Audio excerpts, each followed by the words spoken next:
Bismillahirrahmanirrahim. Perhatikan cara bacaannya. Sebanyak yang belum sesuai cara membacanya. Masih seperti orang-orang yang umum untuk membaca hadis. Dalam pembacaan itu mesti terpenuhi yang pertama unsur tahfiznya, hafalannya. Huruf baris jangan sampai salah.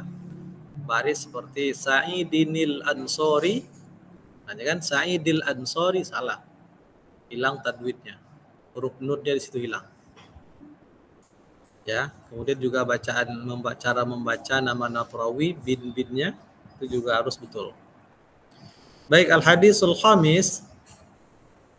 Haddatsana Ya'qub, haddatsana Ibrahim bin Sa'din an abihi anil Qasim bin Muhammad an Aisyah radhiyallahu anha.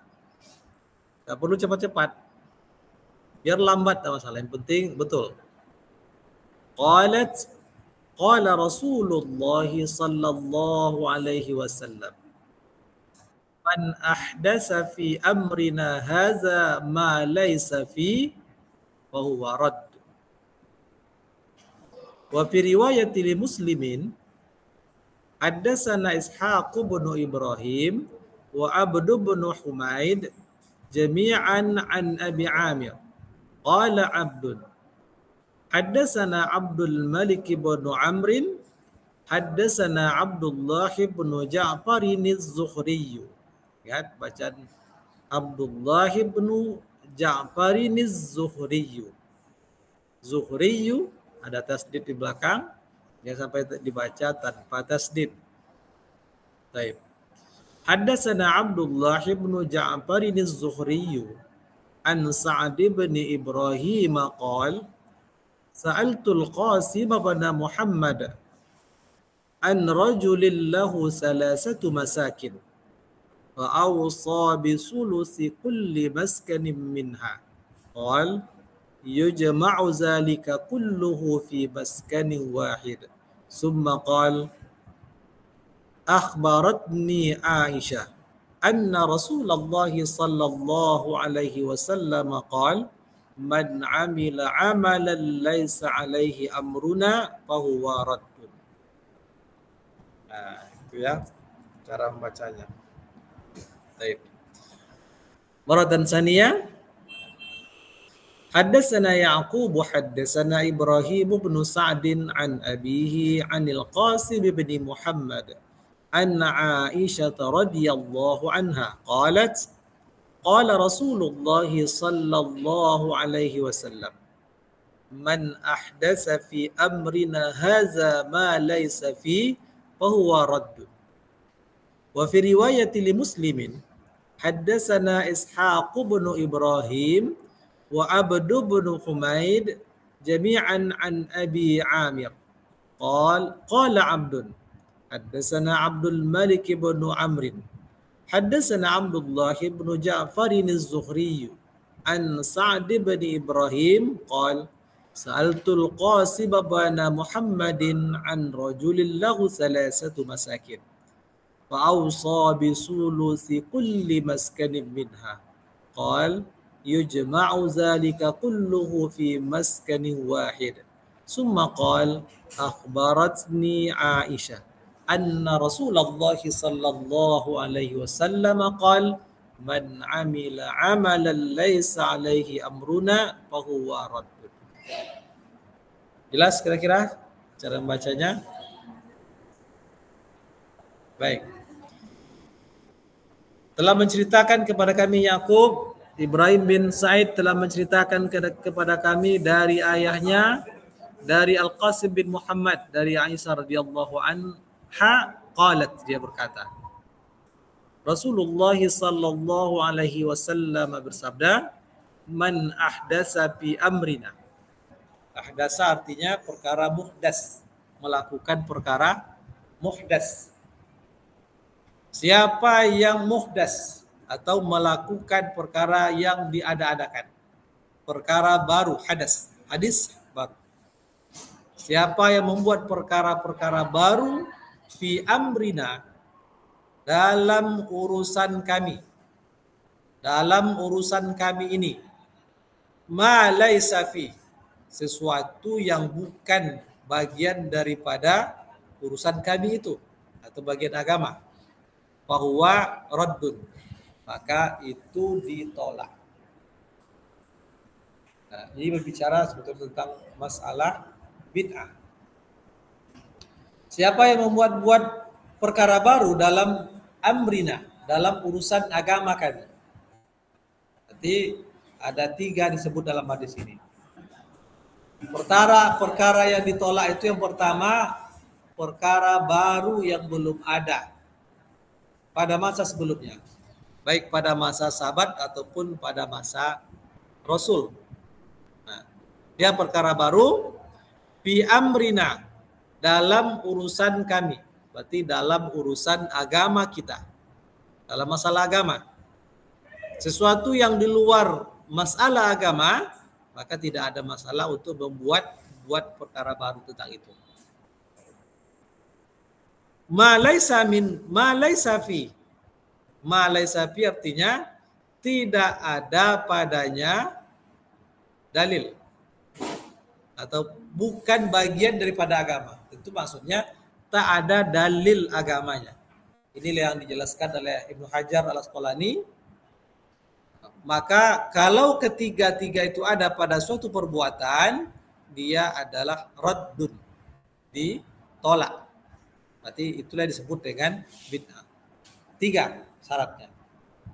Kalau satu masalah hanya terkumpul 2 masalah saja, namanya perkara itu baru.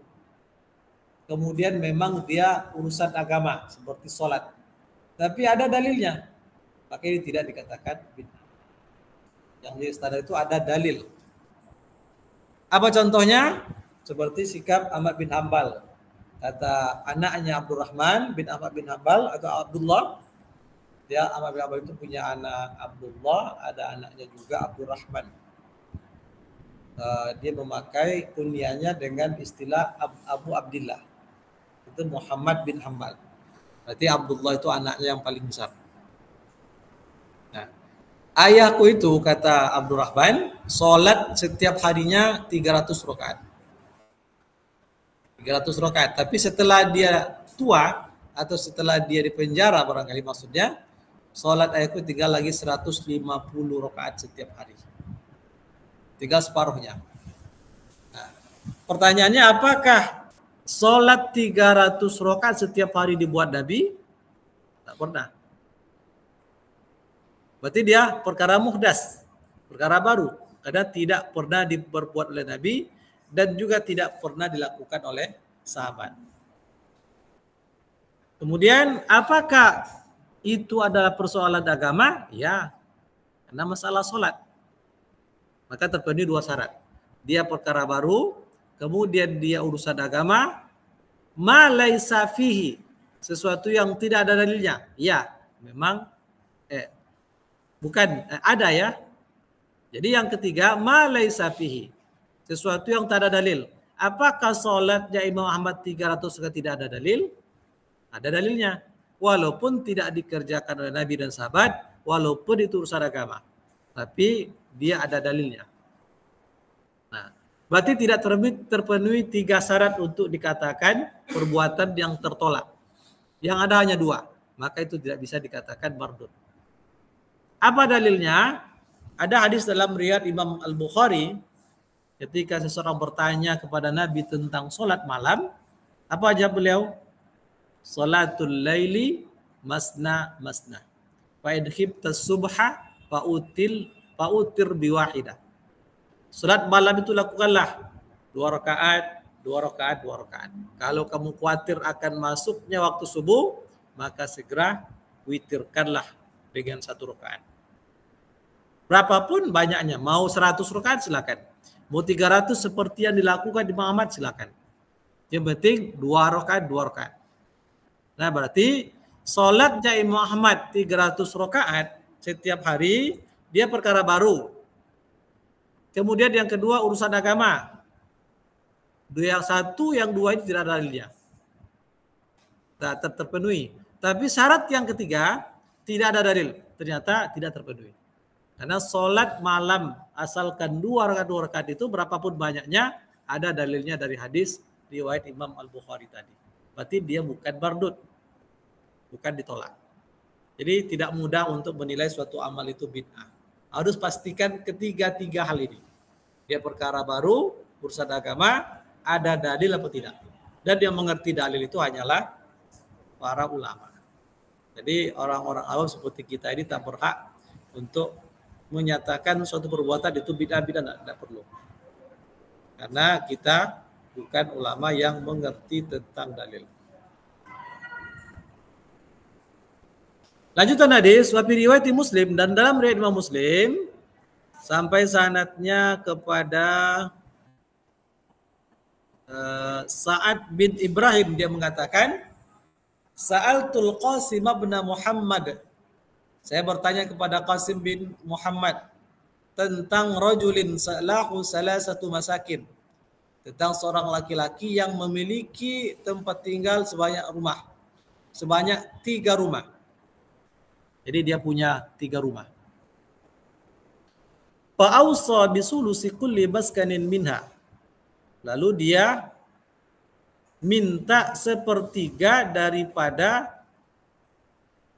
1 dari 1/3 rumah tadi. Dia mengatakan yujma'u zalika kullu fi maskanin wahid. Lalu dikumpulkanlah 3 rumah yang satu-satu terpisah tadi menjadi 1. Nah, itu yang dia inginkan. Summa qala, kemudian berkata, akhbaratni Aisyah. Aisyah mengkabarkan kepadaku anna Rasulullah sallallahu alaihi wasallam qala, bahwa Rasulullah bersabda, man amila amalan laisa alaihi amruna fahuwa radd. Siapa yang beramal dengan amal yang tidak ada perintah kami padanya, maka dia tertolak. Jadi rumah yang 3 ini mau disatukan. Ini hanya untuk memberikan gambaran. Ini persoalan apa? Persoalan dunia atau masalah agama? Kalau persoalan dunia tak ada masalah. Tapi kalau urusan agama, maka mesti ada dalil kalau dia adalah perkara baru. Baik, itu kira-kira penjelasan singkat tentang hadis yang kelima. Maka berikutnya silakan yang belum menyelesaikan dari hadis pertama atau kedua, selesaikan dari hadis awal sampai nanti hadis yang kelima untuk disetor minggu depan. Ada pertanyaan sampai di situ? Ada? Ada? Kalau tidak ada, kita cukupkan sampai di sini.